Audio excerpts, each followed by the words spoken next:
And thank you all for taking your time to join this session. And I hope everybody is enjoying the silent disco equipment today. It's been a while for me since I was on stage wearing headphones, but that was back in the day when I was an electro house DJ at festivals. But I guess you're not here to learn about that. You're here to learn about leveraging customer feedback throughout the customer lifecycle. So let's dive right in. 3 things I want to give you during this session. One is, of course, don't just measure customer satisfaction, but impact it, right? How you can leverage Marketo to actually determine the life cycle, when and when not to send something. And of course, how to use a survey platform as an alternative for more intricate surveys. But I want you to take the time for the question on the screen, right? How would you feel if you provided feedback to a company, but you didn't hear anything back? Just imagine, how would that make you feel? So that's why it's important to leverage customer feedback. So, and how important is it? Well, today we live in a world that is customer-centric. We live in the customer-centric age.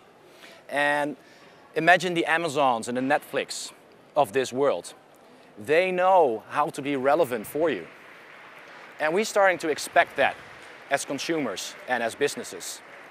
But in order to be relevant, you need to understand someone. And we're doing a lot of work with Marketo and other tools out there to really look at someone's digital footprint and try to understand them and interpret their digital footprint. But just doing that simply is not enough anymore. Why not just simply ask for feedback explicitly? You can do that with Marketo or with survey platforms, and that's why we're all here in this session.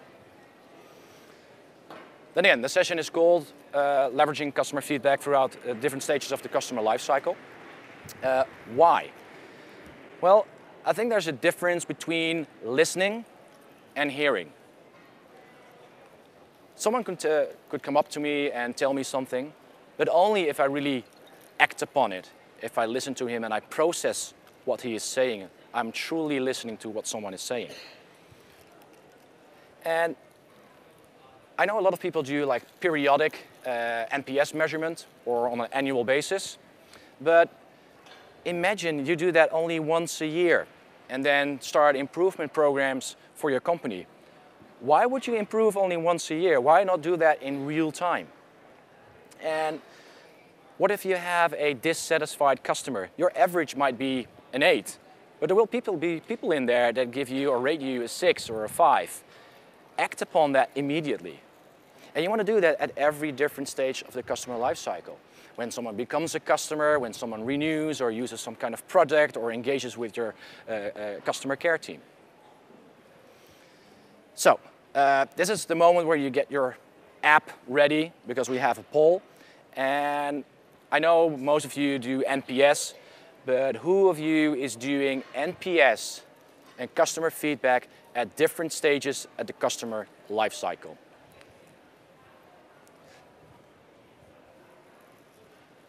Okay, I guess that's just a couple of people, okay.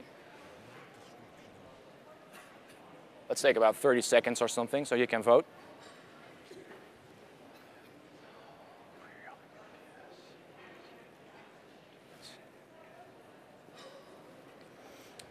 Oh, okay, so about half the room, less than half the room is using periodical NPS only. Some after tickets, no NPS at all. Oh. So basically, like 18% is actually doing this, so 1 in 5 at different stages of the customer lifecycle. So that kind of, well, is the reason you're in this session, I guess. Okay, good.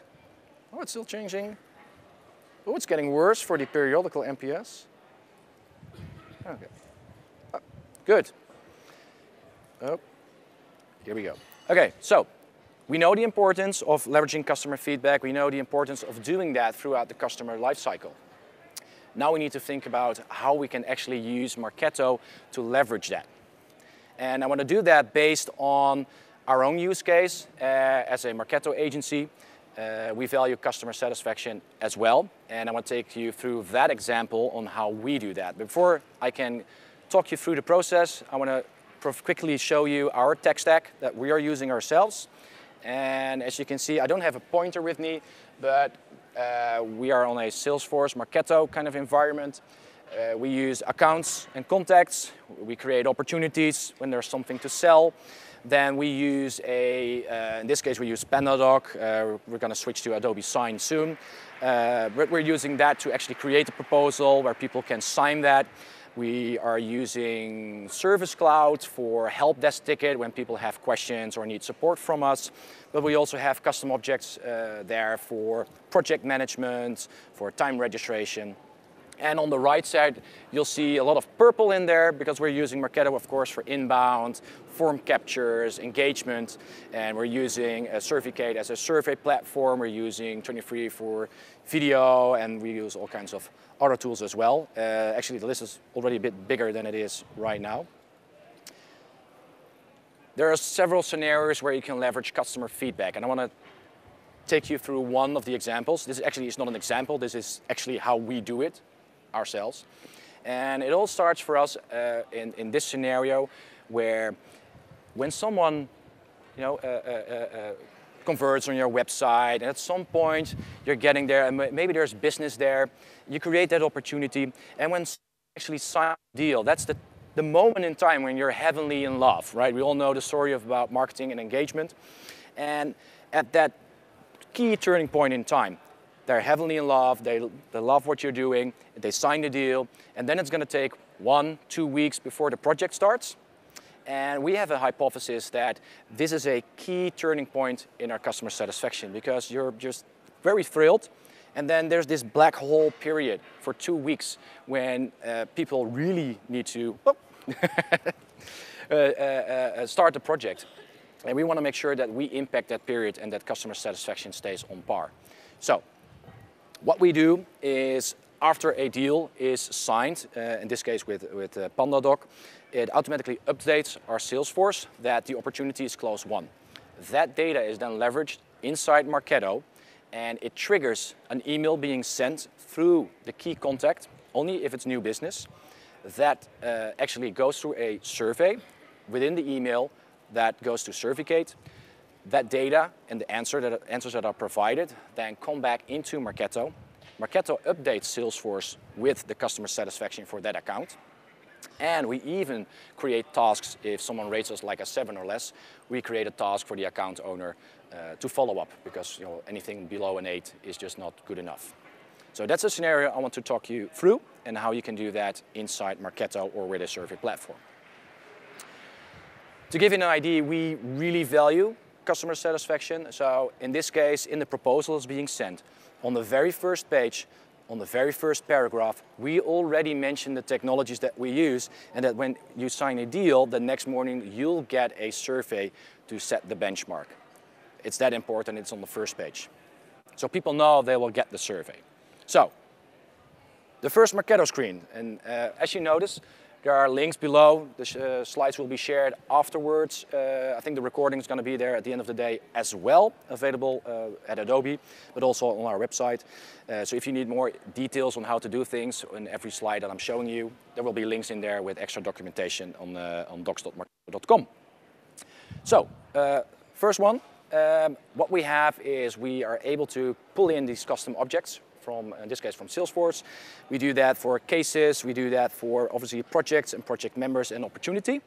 So you need to be able to get those custom objects in because else you can't leverage them. Then we trigger when an opportunity is close won for new business to actually start sending that email. And I say trigger because you all know that green is a filter and orange is a trigger. But in this case, I want to make sure that I can intervene, and it's going to be sent the next morning anyway, so it's not real time. It would be quite, well, awkward if you sign it and then a few seconds later you get the, get the survey in your inbox. But what we do is, I want to be able to pull the plug if necessary. You also see a little field which is a prevent post opportunity survey. If for some weird scenario, I hope not, someone in sales says, we don't want this survey to be sent out, if that box is ticked, it will not send it out. Other things you want to do is make sure you have the primary contact. You want to make sure that they haven't recently provided a survey let's say in the past 30 days or 60 days, because you don't want to over-ask people. Then, this is the email we send out. It's a very simple email. The question is actually a 1 to 10 scale question. How do you rate our services thus far? Right? Let me zoom this in for you. So it's very simple. Pro tip here is you can leverage email script tokens to actually use the object data. I'm not sure who ever used email script tokens? A show of hands? Oh, like third or something. Okay. It allows you to pull in object data. So where this email for opportunities is not actually pulling in that object data, but if it was for a help desk ticket or a project, it could pull in the project name, the project owner, and all of that data to make that email really relevant and on par.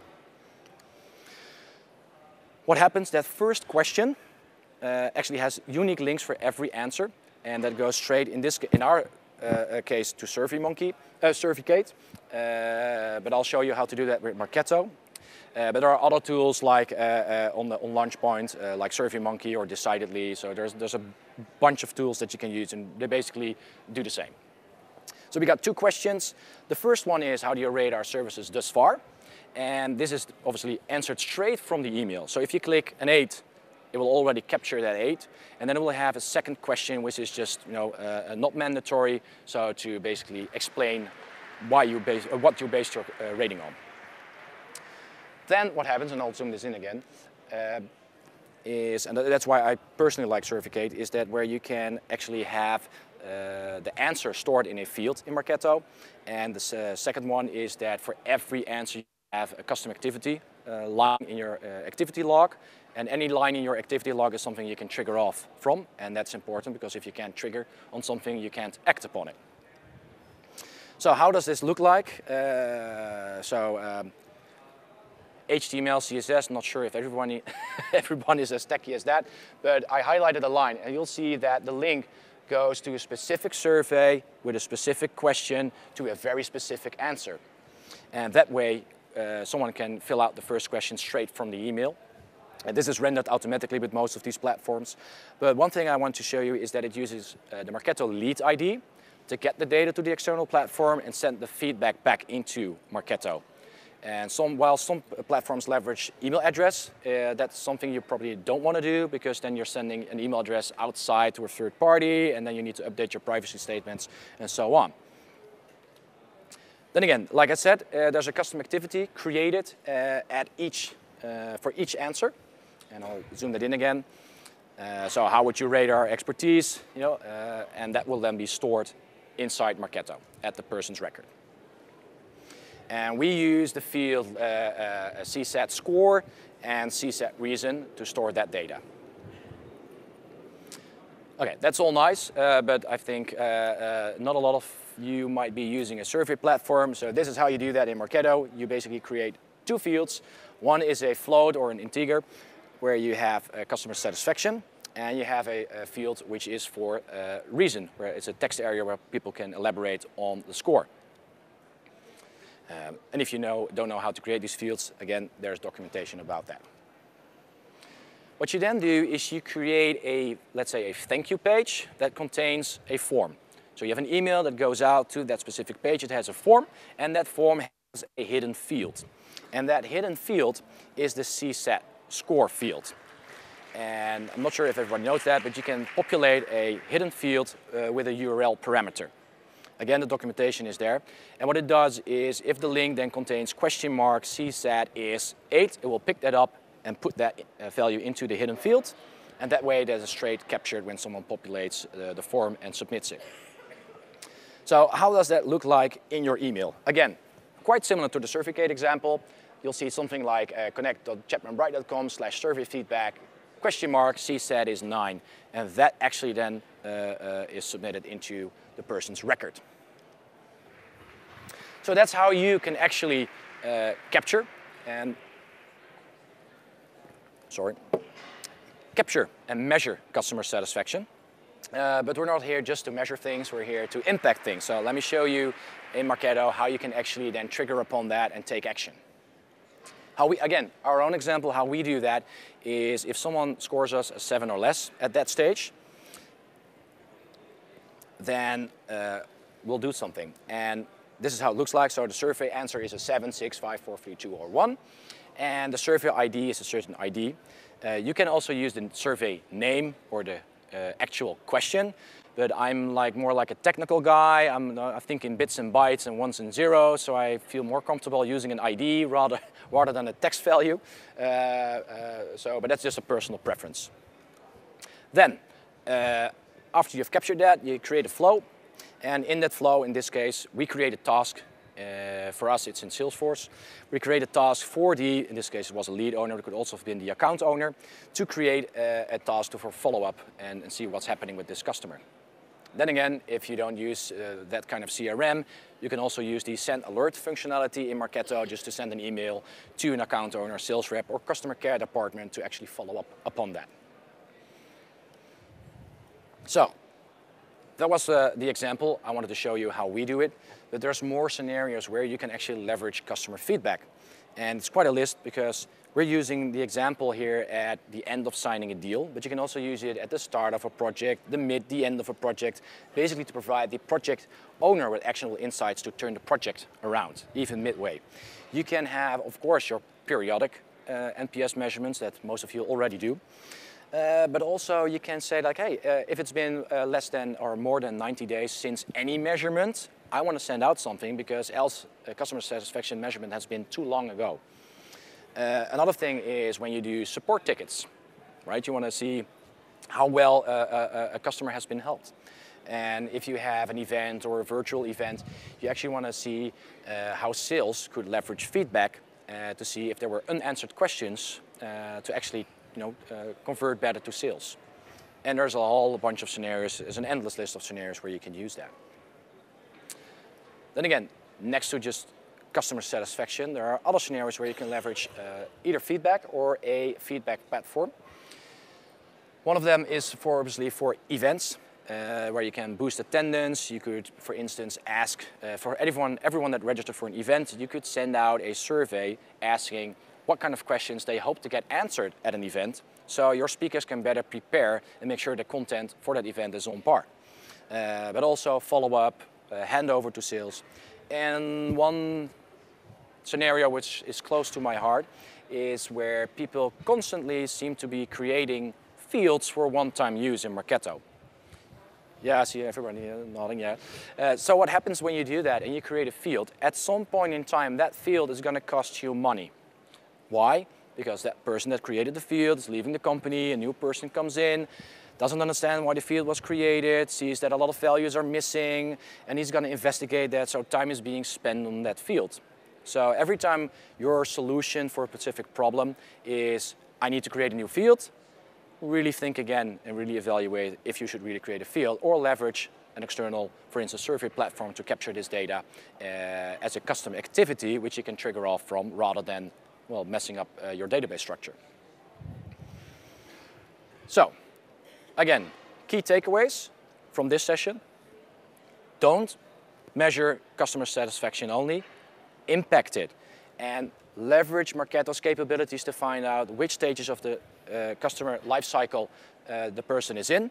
And if you have more intricate or more complex surveys, then of course use a survey platform.